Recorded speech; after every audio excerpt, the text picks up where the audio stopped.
there everyone, welcome back to our channel. In today's video you are gonna see how to get TikTok live without 1,000 followers. So we are heading over to TikTok.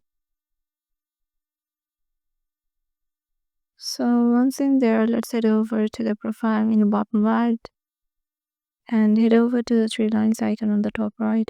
Now go to settings and privacy. Now here scroll down and go to this live section. So as you can see, there is no option to get done live. So scroll to the bottom and go to report a problem. And here go to live, then go to hosting live. Now go to how to start a live. Now go to no and go for need more help. And here there is a TikTok support session. Select for live.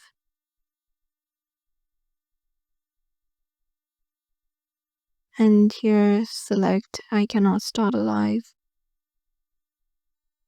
So as you can see, this feature is currently unavailable in my region. They are working on expanding the availability.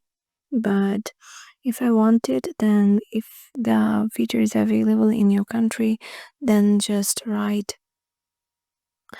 I want to start a live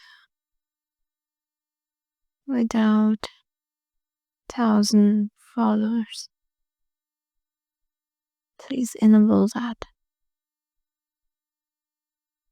Hopefully TikTok will just reply you within minutes, and then you will get your live started. So yeah, this is how you can do it. Hope this video will help you out, and we'll see you in the next video.